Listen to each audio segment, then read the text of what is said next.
हेडलाईन्सचे प्रायोजक आहे NBC bearings, लांब पळण्यासाठी. मुंबईतील 3 विद्यमान खासदारांना डच्चू मिळण्याची शक्यता. मुंबईत भाजप 5ही जागा लढवणार, तर 1 जागा शिंदे गटाला. ठाण्याची जागा शिंदे गटाला देण्याचा प्रस्ताव, सूत्रांची माहिती. उत्तर पश्चिम मुंबईतून भाजपच्या अमित साटम आणि उत्तर मध्य मुंबईतून पूनम महाजनांऐवजी शेलारांना उमेदवारी मिळण्याची शक्यता, तर उत्तर मुंबईतून गोपाळ शेट्टींऐवजी पियुष गोयल यांना पसंती. छत्रपती संभाजीनगरमध्ये भाजपकडून भागवत कराड, तर शिंदे गटाकडून संदीपान भुमरेंचं नाव निश्चित झाल्याची माहिती, तर ठाकरे गटाकडून खैरे आणि अंबादास दानवेंच्या नावाची चर्चा. राज्य मंत्रिमंडळाची आज बैठक. लोकसभेच्या आचारसंहितेपूर्वी महत्त्वाचे निर्णय घेतले जाण्याची शक्यता. पुण्यामध्ये भाजप विरुद्ध काँग्रेस काटेकी टक्कर होणार. भाजपकडून मुरलीधर मोहोळ, जगदीश मुळीक आणि काँग्रेसकडून धंगेकर, अरविंद शिंदे यांचं नाव चर्चेत, तर वसंत मोरेही पुणे लोकसभा निवडणूक लढवण्यास इच्छुक. जागा वाटपाची चर्चा सुरू असताना श्रीकांत शिंदेंकडून उमेदवारी जाहीर. हेमंत गोडसेंना तिसऱ्यांदा लोकसभेत पाठवायचंय, श्रीकांत शिंदेंची घोषणा. सुनेत्रा पवार आज बारामती आणि पुरंदर दौऱ्यावर. पंढरे गावात अजित पवार गटाच्या कार्यालयाचं सुनेत्रा पवारांच्या हस्ते उद्घाटन. तुमची साथ असेल तरच मी मोठं पाऊल उचलणार. अजित पवारांच्या पाठीमागे उभे राहाल अशी खात्री बाळगते. सुनेत्रा पवारांचं बारामतीकरांना आवाहन.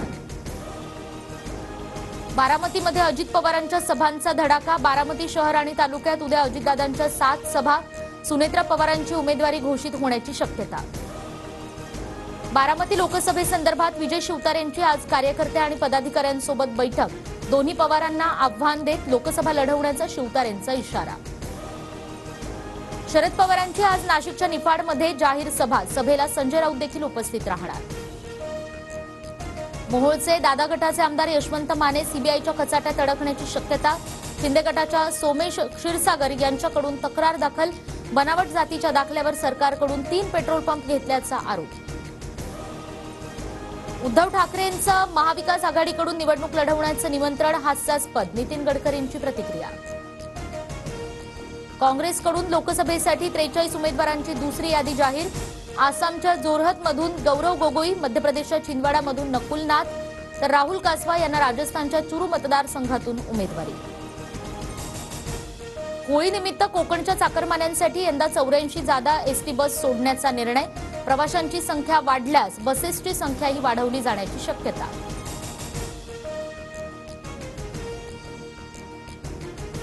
तर मालेगावमध्ये आज राहुल गांधींचा रोड शो. मालेगावात आज राहुल गांधींची जाहीर सभाही होणार.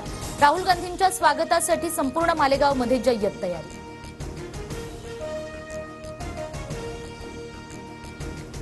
एसबीआयनं निवडणूक रोख्यांची यादी आयोगाकडे पाठवली. निवडणूक रोख्यांची आकडेवारी सुद्धा या यादीतून आयोगाकडे जाहीर.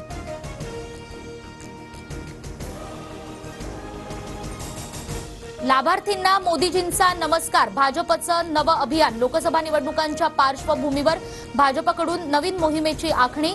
या अंतर्गत प्रत्येक घरापर्यंत मोदीजींचा नमस्कार पोहोचवला जाणार.